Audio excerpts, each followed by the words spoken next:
Riders, ever wondered who the guy is in the black helmet? The guy that's doing sick tricks and always in the beautiful Specialized commercials? Well, today we meet the man behind the mask, behind the helmet. But before we get into that, let's just appreciate some of this beautiful footage and amazing riding.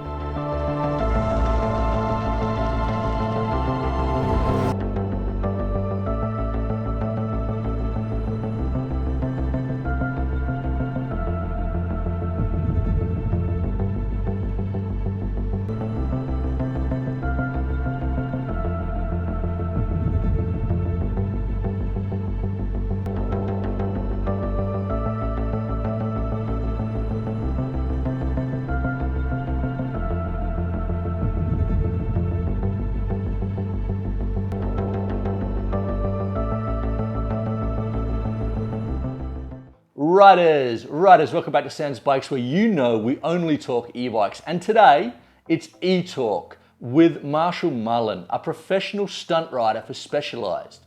We talk about all things LEVO SL, LEVO and Kenevo, how he got started on e-bikes, and loads more. So let's get into it.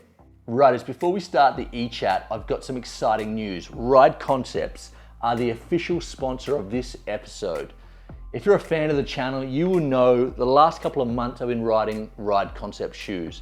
I take my job very seriously, and there's no way I could recommend a product that I hadn't tested and didn't stack up. The Ride Concepts are the real deal. They are a new company, 18 months old, and I'm riding the Vice, which is kind of like your casual shoe. It's a pretty good dirt jumping shoe, and I love this shoe as my casual ride. And then I've got the Wildcat, which is kind of like a little bit more hardcore. And this is kind of like a free riding shoe, and I love this as well. And then their flagship model, which is the Powerline. Love the color, the Sam's Bikes red. These shoes are amazing for enduro flat pedal riding. And I would say my favorite right now are the Transitions. These are a burly SBD pedal that is perfect for downhill and heavy enduro riding, and I am in love with these shoes. And riders, there's more. Next Sunday at 6 p.m. Madrid time, I will be giving away 2 pairs of Ride Concept shoes. It's my 10,000 subscriber sort of birthday party. We're going live. We're going to be giving away shoes, tires, some stuff from Specialized Trek, and a whole bunch more. So put the 15th in the diary, make sure you're there. Really appreciate all your support. I'm blown away with 10,000 subscribers. It really means so much. And now let's get into e-talk with Marshall Mullen. And welcome to Sam's Bikes. And look, it's an honor to have you on. How you been? Sam, well, nice to meet you, and thank you for having me on. I really appreciate it. I've seen some of your stuff, and I'm pretty stoked on it. So it's kind of an honor to be on here. Thank you. Yeah, I'm doing great. I'm doing great. How are you doing? And whereabouts are you? You say you're in California, is that right? I'm in California, Southern California, really. Yep. So near San Diego. Yeah, we're about 3 hours north of San Diego. Okay, sweet. Yeah. Nice. Yeah. And where are you? You're in Madrid, Spain. Well, I'm Australian, and but I live in Madrid in Spain with a Spanish wife. So right on. Like almost a decade now. So it's been a great 10 years. My Spanish is still pretty average, but you know, it is what it is. Well, good for you. I've never been over there, but man, it's on my list. I would love to get there sometime. Oh man, you have to come ride with us. It's I hear you. The Madrid mountains, which are about 40-minute drive north of Madrid, they are some of the best mountains, like wild mountain riding you've ever done. Wow.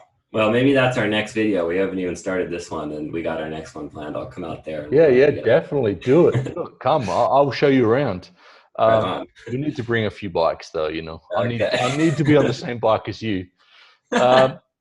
So I know who you are, but how about you tell all the listeners who you are, how you started how you started bike riding? Maybe it was in BMX, and then what the whole progression was onto now e-bikes. Okay. So I kind of have an interesting story. I'm 26 years old, and I live in Southern California. And when I was much younger, I started out riding motorcycles, not professionally or anything, but that's just kind of what I did. I rode motos around, and when I was much younger. And I had a friend who lived next to me, and his parents never let him ride moto, and he always rode mountain bikes, and he had a bunch of little bikes. And I started over time, he got more and more into it, and I started riding those with him just for fun, you know. And I quickly realized, I was like, man, this is way more fun than moto. I'm totally done with this. And I got a mountain bike and started riding with him a little bit. And then really the thing that got me into the sport was my neighbor, who's Tim Comerford, and he's the bass player for Rage Against the Machine. Nice. And he lived right next door to me, and he was a mountain bike fanatic. Like, that's all he did with his time. He played bass and he rode mountain bikes, and he rode mountain bikes way more than he played bass. And every day he would come, you know, rushing by my house, just zip past the garage door, and he slowly started stopping and talking to me. We knew each other for sure, you know. And then he saw that I got a bike, and he kind of helped me get that. And over time, you know, we started talking more and more. And then I went on rides with him, and he really dragged me into the sport. Not dragged me, but he was so passionate, enthusiastic about this sport that I started hanging out with him and riding more. And he would take me on just these death marches, which just absolutely destroy me. I was maybe 8 years old or something. He would just destroy me on these death march climbs. You were riding mountain bikes at 8 years old. Yeah.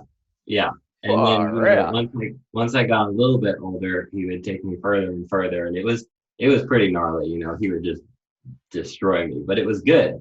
You know, I learned a lot from him, and that's really what got me into the sport, is hanging out with him and riding with him and seeing his passion for it. And he was more like a dad to me. He was a really good friend. He was almost like a dad throughout the years, and that's what pulled me into the sport.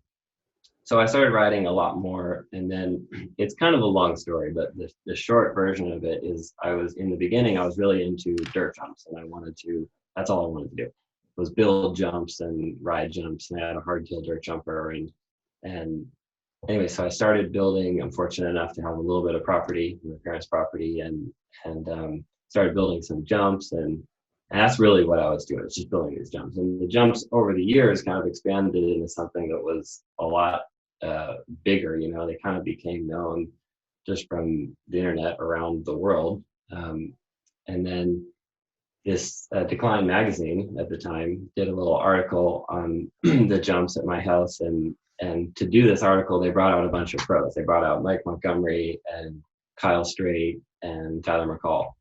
And I was like young. I had not a clue what I was doing, knew nothing about the mountain bike industry, had no idea what was going on. And they brought these guys out, and I was like, dude, you cannot do this. I told the editor, I'm like, you can't bring these guys out.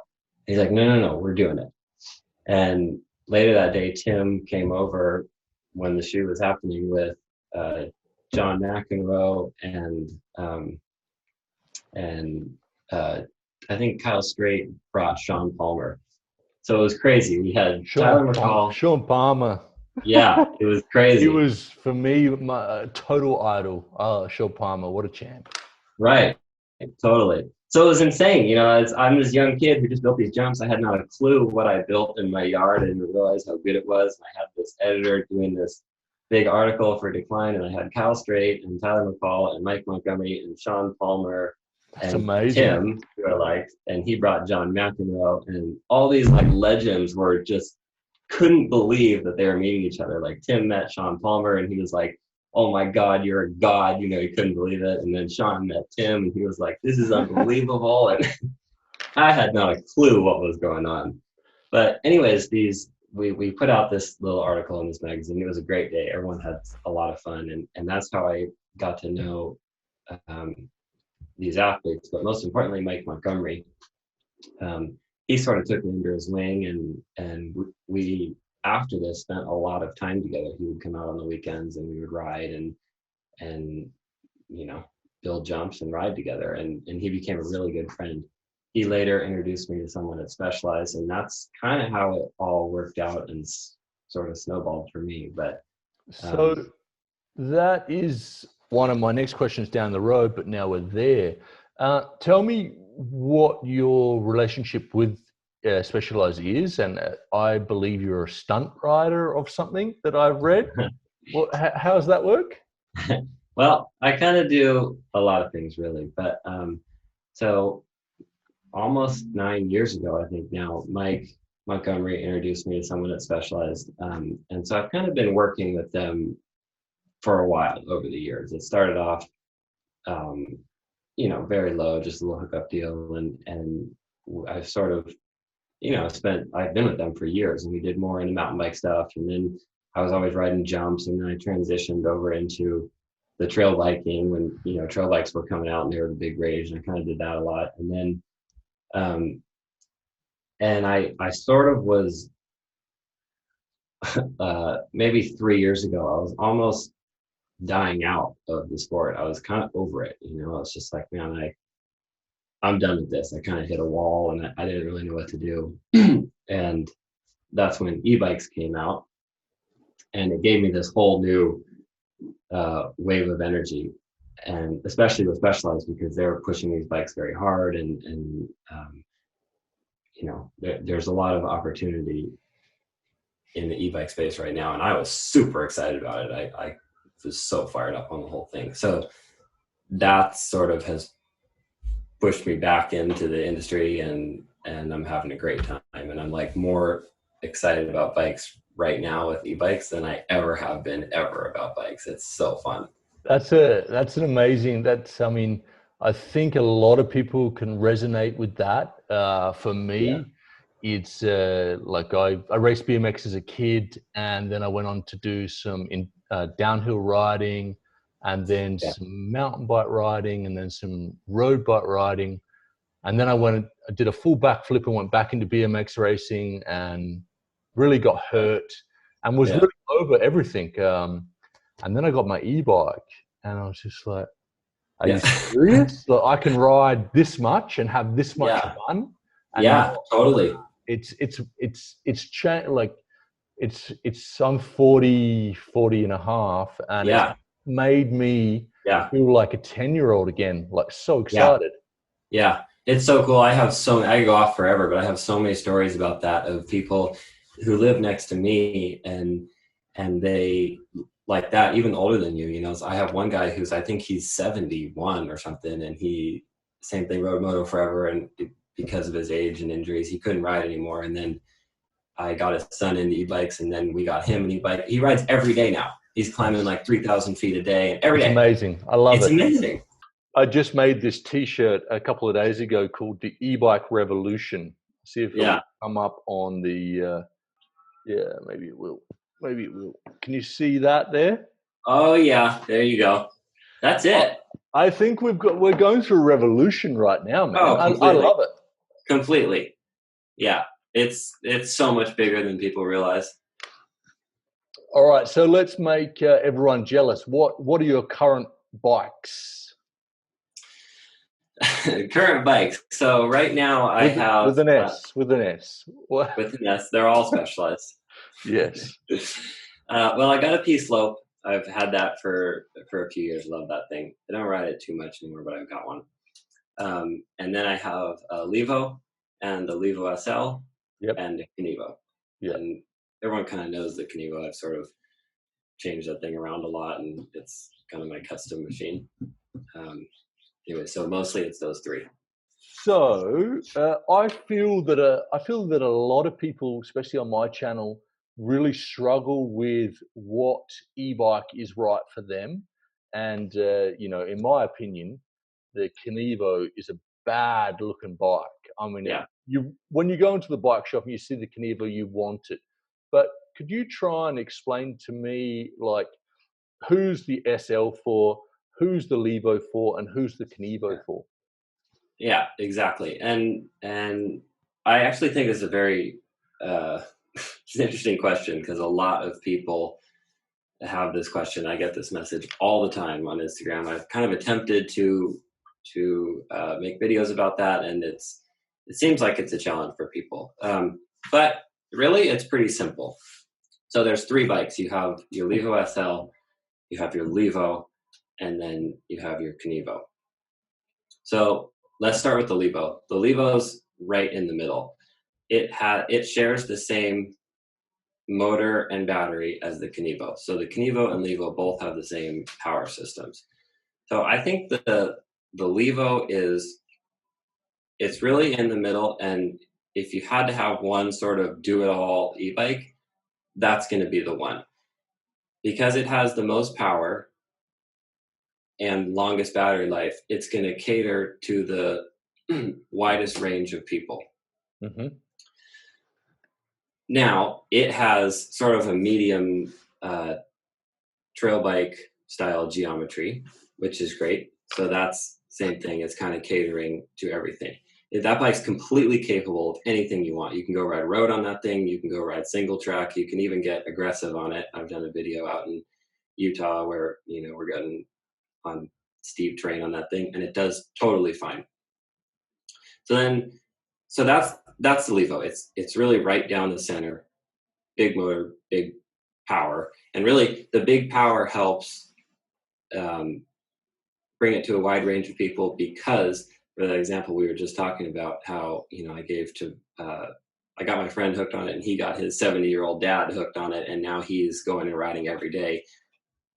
When he couldn't have, he's on a LEVO. It has the most power, so that bike's catering to a lot of people.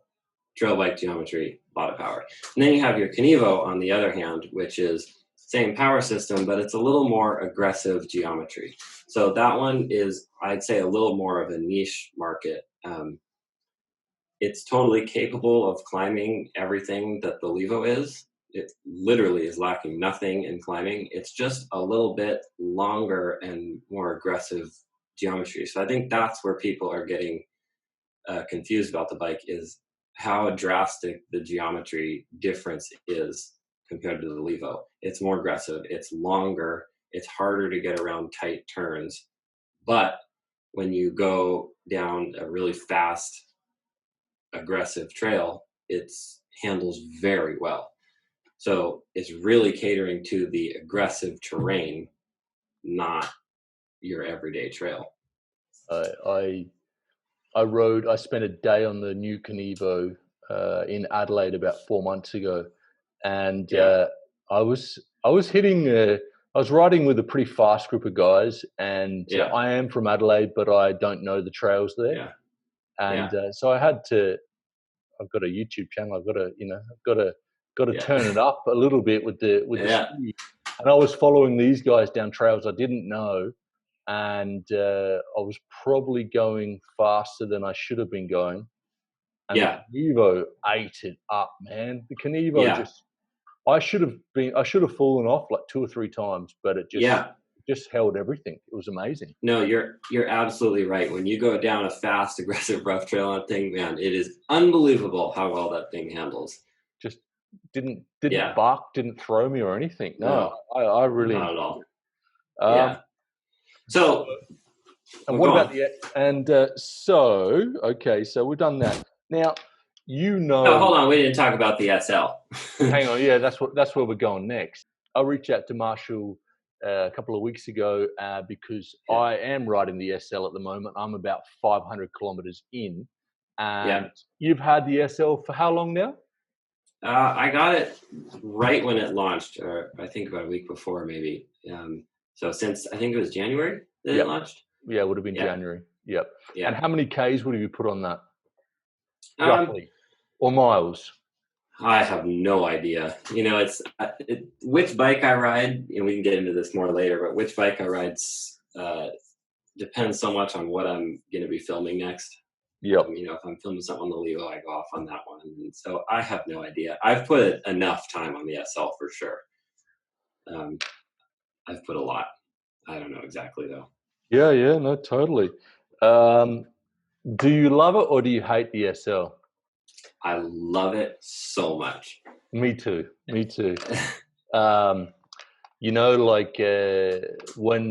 Specialized, I wouldn't say I'm working with Specialized, but they did offer to give me a bike. It's not my bike. I have to return the bike. But for me, the first thing I said, it was like, I want it to be the SL. Like, without a doubt in my mind, I wanted to try it because I've heard so many good things. And I have done 500 kilometers on that bike in less than 3 weeks, which doesn't sound like a lot, but it's winter and it's been Yeah. raining, and Yeah. it's been. But I couldn't get off that. It's just been amazing. Love it. Yeah. Love the bike. It's insane. You know, when I first got it, I liked it. I went to the press camp in the beginning, and I liked it, and I got one, and I was like, this bike's cool. And I think I was kind of sidetracked and carried away with the Levo, and we were filming on that. And in more recent times, I've uh, spent more time on the SL because we've been filming on that, and I've been riding a lot. And I'm same with you, man. I love the thing. I just can't get off of it. What would be the best and the worst thing about the SL? Um, the best thing is by far that it feels exactly like a normal bike. I mean, it really feels like a stump jumper. You cannot deny that you go ride that thing, and it's insane. I mean, it does not feel like an e-bike. You have power and a motor behind you, but it feels just like a normal bike. It handles like a normal bike, performs like a normal bike.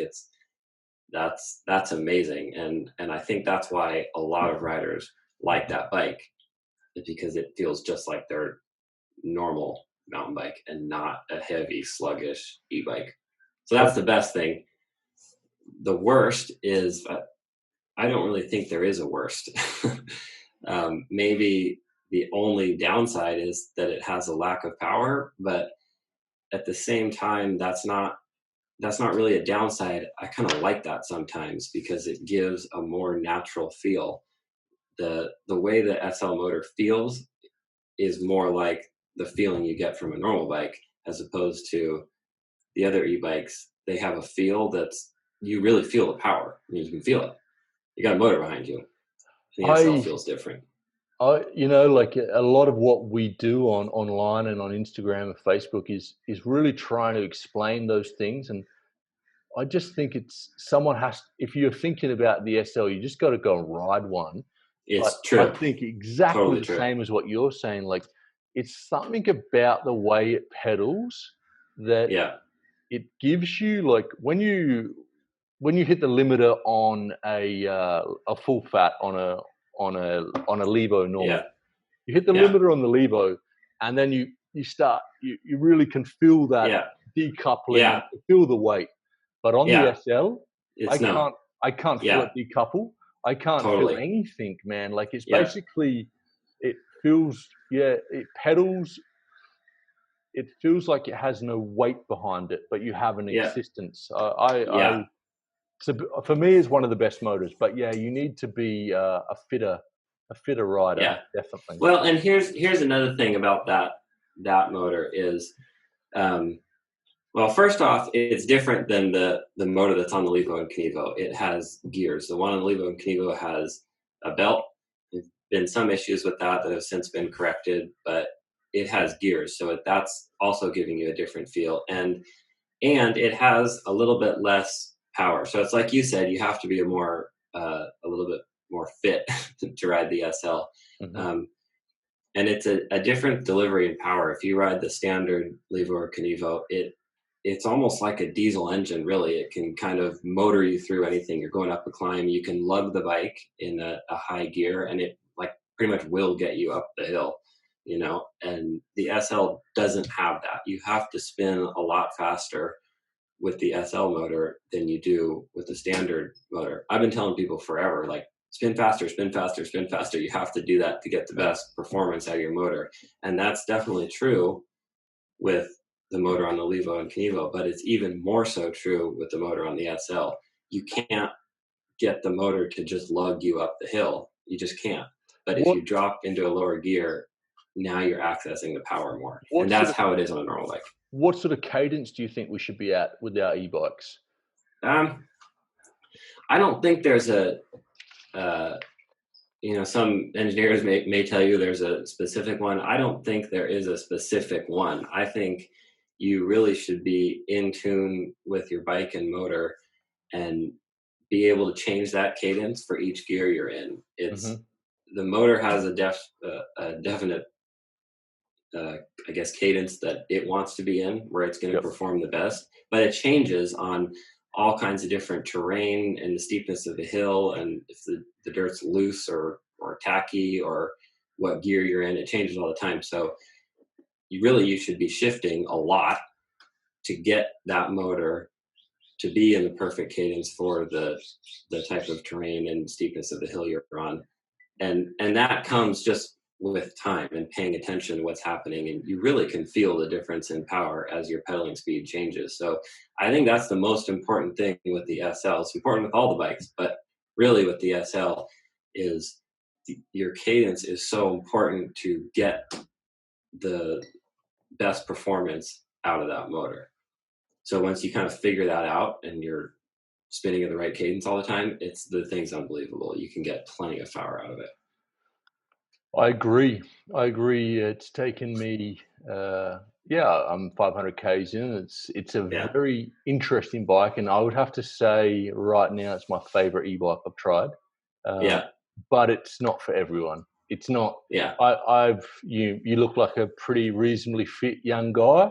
I can ride pretty. Like I'm all right. Yeah. I can go for an e-bike ride with, I wouldn't say like a category A rider on a normal full fat bike, but I can ride with my normal weekend riders, friends that are reasonably fit. I can ride on my SL with them with them on full fats, me on the SL pretty easily.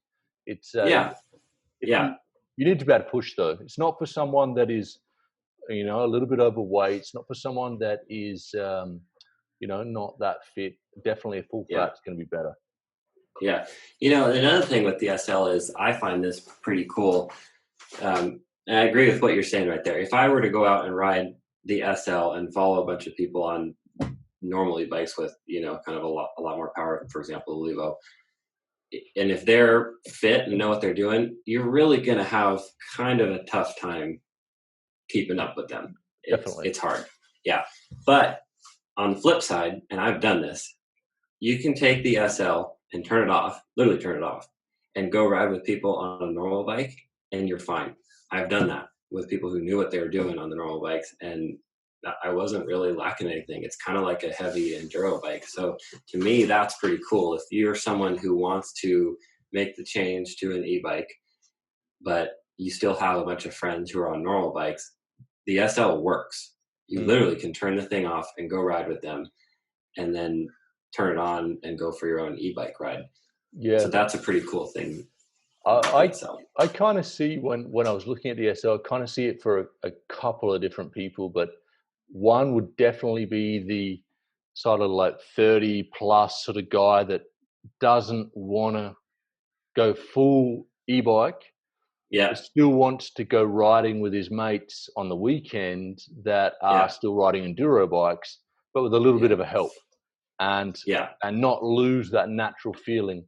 And also, it's for someone that wants to still stay reasonably fit, but at the same time, like I can go on an e-bike ride with sometimes in a full fat and barely break a sweat, because the group of people aren't riding very fast, and it's like far out. Like I want to exercise.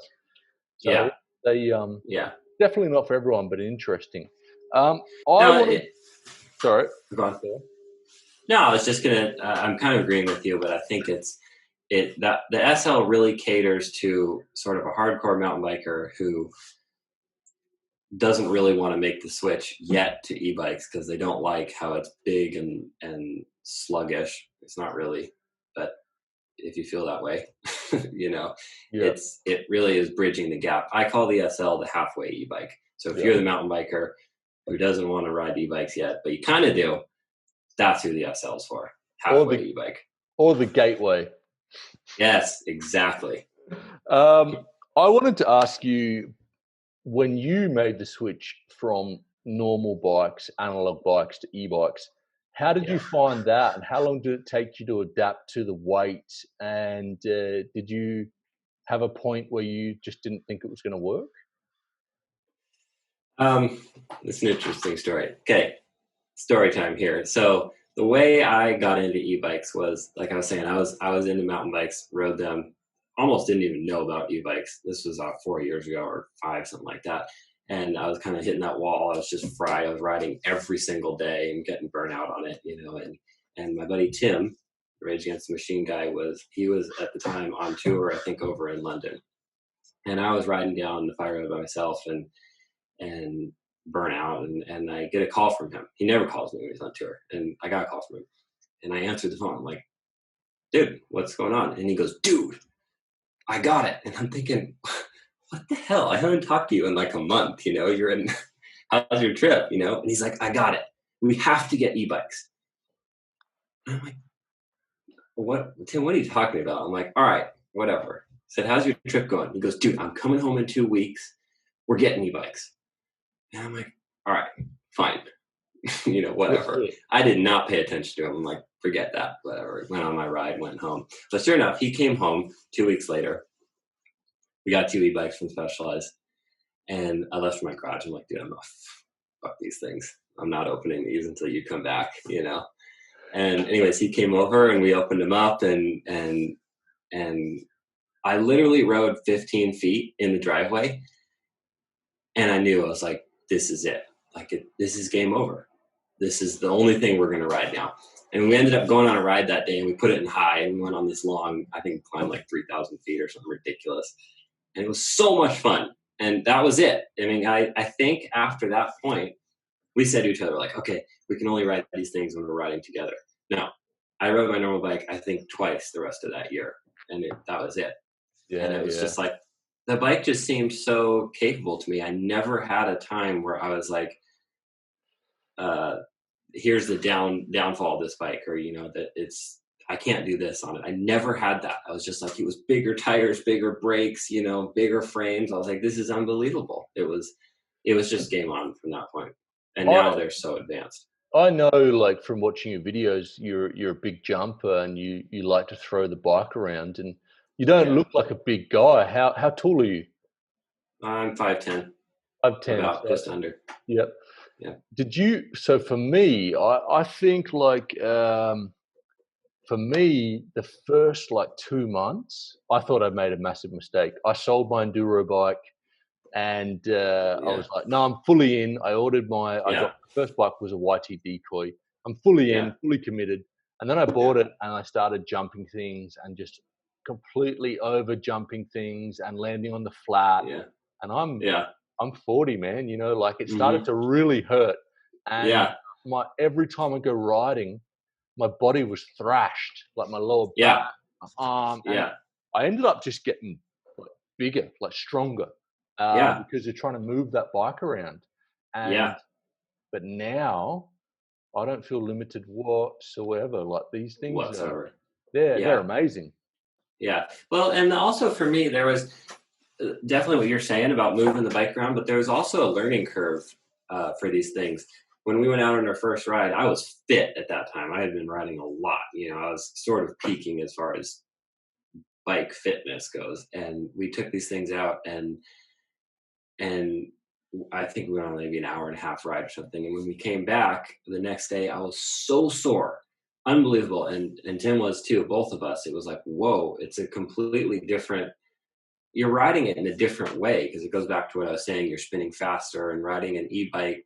If you ride an e-bike the right way, it's a lot like riding a road bike. It has similar characteristics. And so that's interesting. You're right. Yeah. It's totally. And we were really sore for like a week, and it uses different leg muscles. I think it's in a better way. It's for the better. There's less strain on your joints because you're spinning faster, and it's kind of like a more advanced workout, really.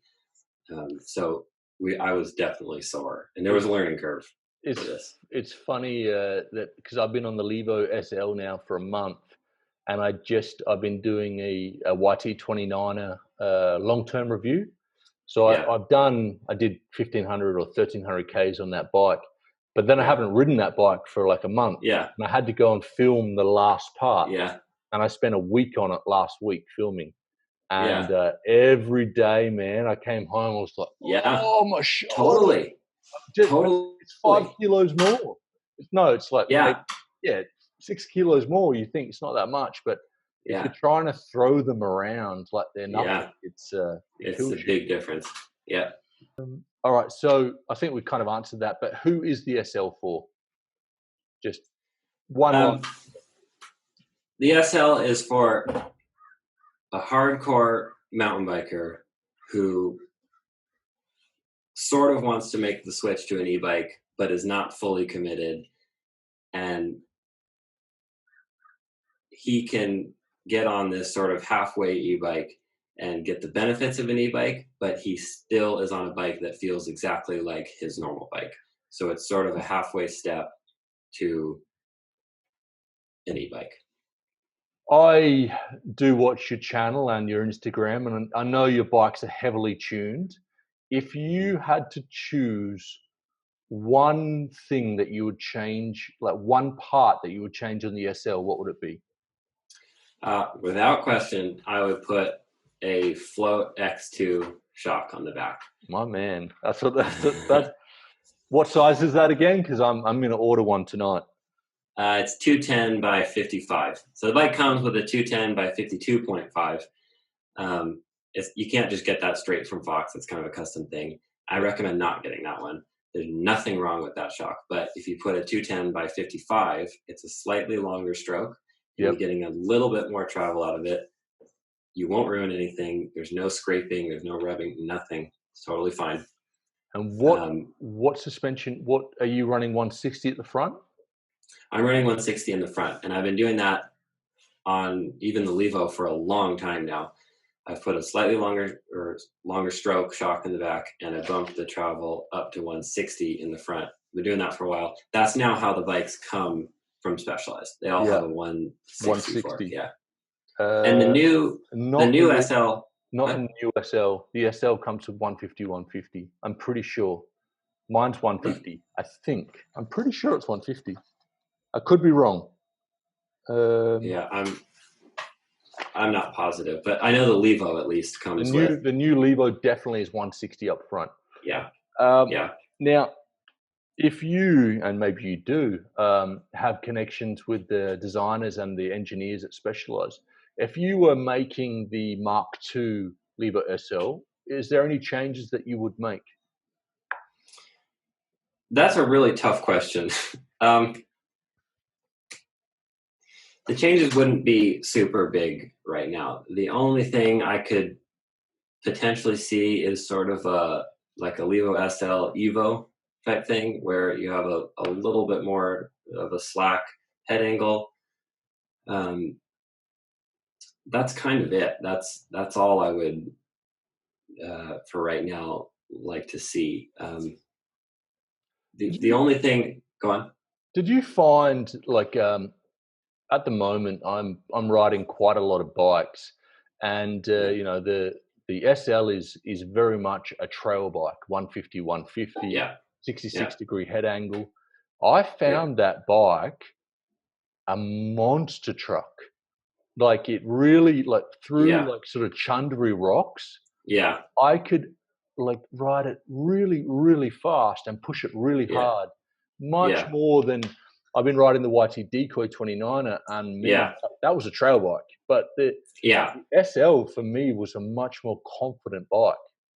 Yeah, absolutely. And you know, the SL comes with a, I believe the offset is 55 on the fork. You know, don't quote my numbers, but it's the higher offset front fork. I get the 44 millimeter offset. It's slightly different. That 44 kind of helps with steering. It steers a little better.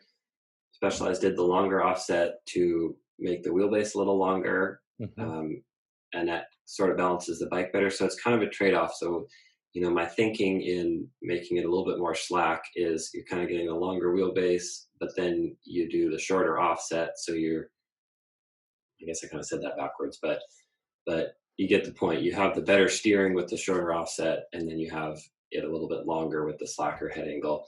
These are very small, minor details. It's really just different ways of having it set up.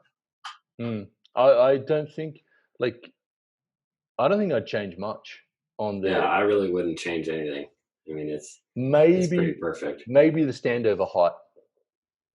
Yeah, I like a lower standover height, but that's yeah, that's small. But the geometry, the really short chain stay, I love. yeah, Oh, yeah, so much fun. yeah. Um, More sort of like general question. And Mhm. so, what is the best thing you have bought or been sent or been sponsored in the last year for mountain biking? What's something that's really changed the game for you? Can it be the e-bike? No, it needs to be a product or something like it needs to be cush core or some special brakes or some shoes or something that an accessory. I got it. It's the uh, it's the SRAM Axis Eagle, the Ah, electronic really? shifting. Yes, I have that on all my bikes. That stuff is unbelievable. It's really expensive, but man, is it worth it. It's it's insane. It's so precise, it's so quick, it's durable too. You can hit that stuff on rocks and roots and it will hold up much better than anything else.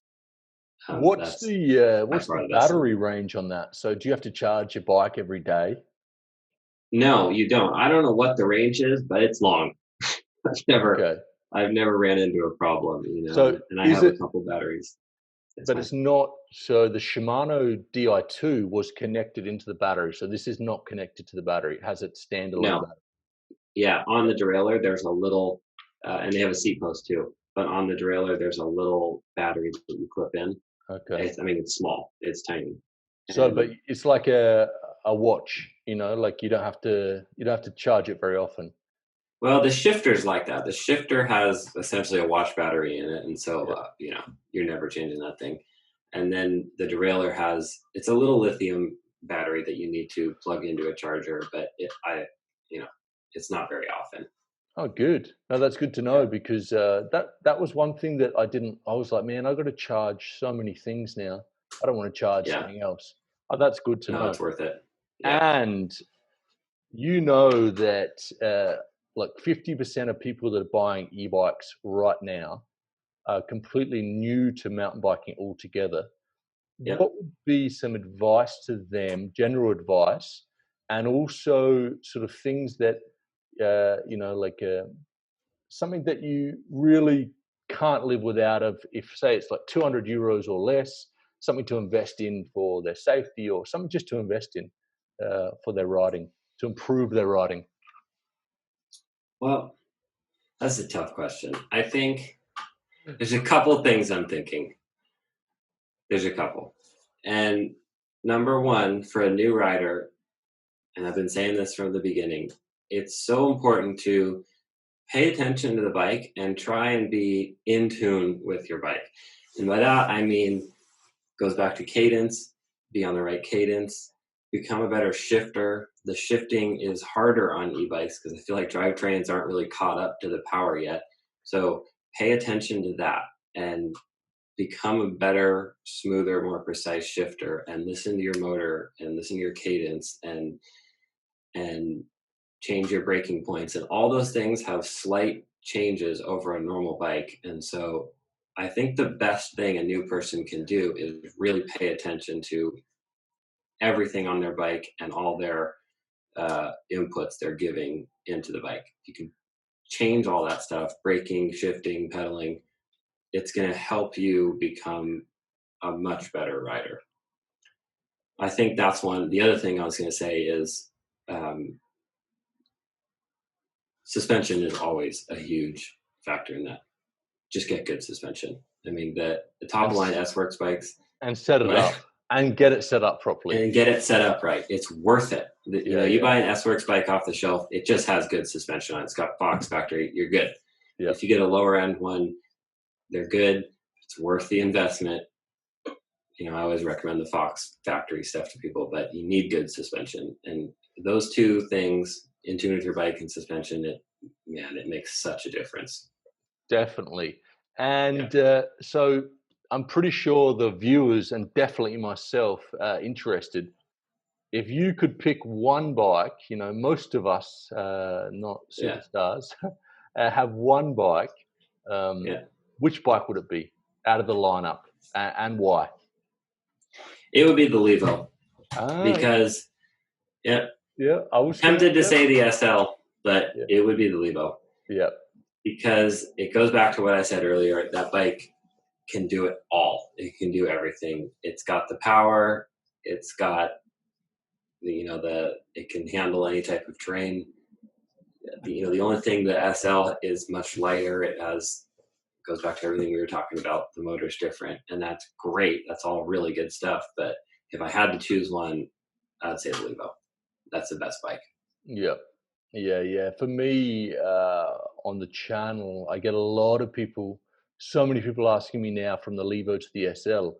I'm like, man, it's a really, for me, it's a big responsibility recommending that. Say, like, Yeah, for me, I yeah, really want you to go and test both, because yeah, you will know once you do a ride on both, you will know. yeah, yeah. Totally. And I rarely recommend that to anyone. Say, if you could have one bike, what would you get? It's not really a good question. And the reason is because it's not. Because you need to, it's what you said, you need to ride it, and Yeah, you need to try it, because what the best bike is for one person is completely different than what the best bike is for another person. So you have to take a look at your own self and what you ride, and what kind of terrain you're most often going to be riding, and who's the group that you're riding with. That's the most exactly. important part. Yeah, Figure that out, and it's clear. yeah, yeah. If you want to go riding with some Spanish bulls that are really fit, you don't want to go. Right. They'll just destroy You you. might want the Canevo for that one. Yeah, you will. Well, we are done with the questions. Unless if you want to ask any questions or have anything else to put in, let me know. And give a shout out to your sponsors or your supporters. Now's the time. Yeah.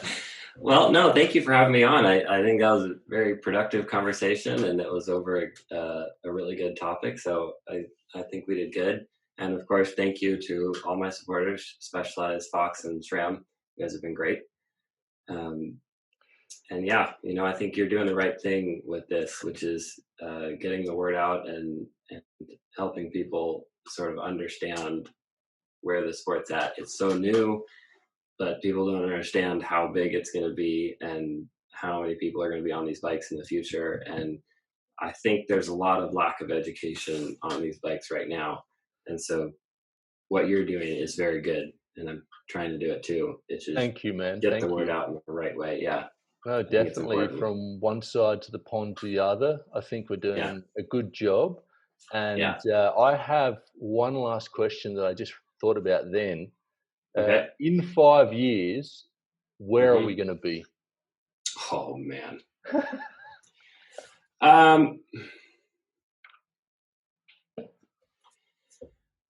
I'll tell you what. In 5 years, 95% of riders are going to have e-bikes, and this is going to be the biggest action sport in the world, hands down. I agree. Yeah. It's going to blow skiing and snowboarding and any ball sport out of the water. It's because it's so accessible. Yep. Yeah. It's. I agree. Totally accessible. I think we're all going to be on e-bikes, and there will be a very small percentage that are on traditional bikes. But yeah, traditional bikes are not dead. They won't die. They'll always be around, and they're great, But the percentage of people that will be on e-bikes is just going to be absurd. Oh, totally, man. Well, thank you so much for your time, and the offer to come to Madrid when we are COVID free. Yeah. Good. But man, you're more than welcome to come. And next year, crazy enough, I'm going to be racing the EWS Electric Series. And, good for you. In the amateurs. Yeah. I will be pretty fit, hopefully. Yeah. I've got I've got 9 months to train, so I'll get pretty fit for that. If you want to come, man, the offer's there. Come and hang out. God, I would love to do that. But we should definitely do that. I've seen a lot of stuff there. I want to do it. We've got one in France in June, and then we've got another one in Italy. No, we go France, then we go Switzerland, and then we go Yeah. Italy. There's like 3 or 4 in Europe over the summer, and Okay. I'll be in a camper van. And man, Yeah. you're more than welcome to tag along for 1 or 2.